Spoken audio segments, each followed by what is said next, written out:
Hi everyone, welcome back to Starson YouTube channel. ಇವತ್ತಿನ ನನ್ನ ವಿಡಿಯೋದಲ್ಲಿ ಉತ್ತರ ಕರ್ನಾಟಕ ಸ್ಟೈಲಲ್ಲಿ ಕಿಡಿಯೋ ಮಾಡೋದು ಹೇಗೆ ಅಂತ ತೋರಿಸ್ತೀನಿ, ಬನ್ನಿ. ನೋಡಲಿಕ್ಕೆ ಬ್ಯೂಟಿಫುಲ್ಲಾಗಿ, ತಿನ್ನೋದಕ್ಕೆ ತುಂಬ ಟೇಸ್ಟಿ ಆ್ಯಂಡ್ ಕ್ರಿಸ್ಪಿಯಾಗಿ ಕಾಣಿಸೋ ಈ ಸ್ವೀಟ್ನ ಹೆಸರು ಕಿಡಿಯೋ ಅಂತ. ನೋಡಲಿಕ್ಕೆ ಹುಳು ಥರ ಕಾಣಿಸ್ತಿದೆ ಅಲ್ವಾ?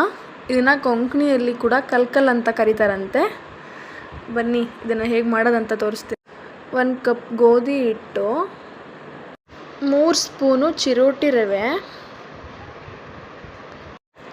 ಅರ್ಧ ಕಪ್ಪು ಸಕ್ಕರೆ ಪುಡಿ ಹಾಕಬೇಕು,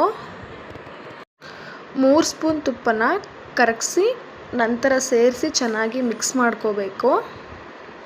ಹಾಲನ್ನು ಸೇರಿಸಿ ಹಿಟ್ಟನ್ನು ರೆಡಿ ಮಾಡ್ಕೋಬೇಕಾಗತ್ತೆ. ಈ ಥರ ಕನ್ಸಿಸ್ಟೆನ್ಸಿ ಬರಬೇಕು. ಹಿಟ್ಟನ್ನು ಉದ್ದಕ್ಕೆ ಒಸೆದು ಸಣ್ಣದಾಗಿ ಕಟ್ ಮಾಡ್ಕೋಬೇಕು. ನಂತರ ಉರುಳಿ ರೆಡಿ ಮಾಡ್ಕೋಬೇಕಾಗತ್ತೆ. ಒಂದು ಹೊಸ ಬಾಣಣಿಗೆ ಮೇಲೆ ತೆಳುವಾಗಿ ಹಿಟ್ಟನ್ನು ಹರಡಿ ನಿಧಾನಕ್ಕೆ ಸುರುಳಿ ಸುತ್ತಬಿಟ್ರೆ ಕಿಡಿಯು ರೆಡಿ ಆಗುತ್ತೆ. ಮೀಡಿಯಮ್ ಆಗಿ ಕಾದಿರೋ ಎಣ್ಣೆಯಲ್ಲಿ ಹದವಾಗಿ ಫ್ರೈ ಮಾಡಿಕೊಂಡು ಬಿಸಿ ಇರುವಾಗಲೇ ಸಕ್ಕರೆ ಪುಡಿ ಉದುರಿಸ್ಬೇಕು. ಇವಾಗ ಕಲ್ಕಲ್ ಕುಕ್ಕೀಸ್ ರೆಡಿ. ನೀವು ಒಮ್ಮೆ ಟ್ರೈ ಮಾಡಿ ಹೇಗಿತ್ತು ಅಂತ ಕಾಮೆಂಟ್ ಮಾಡಿ. ಇಷ್ಟ ಆದಲ್ಲಿ ಕಾಮೆಂಟ್ ಮಾಡಿ, ಶೇರ್ ಮಾಡಿ, ಸಬ್ಸ್ಕ್ರೈಬ್ ಮಾಡೋದನ್ನ ಮರಿಬೇಡಿ. Thank you all.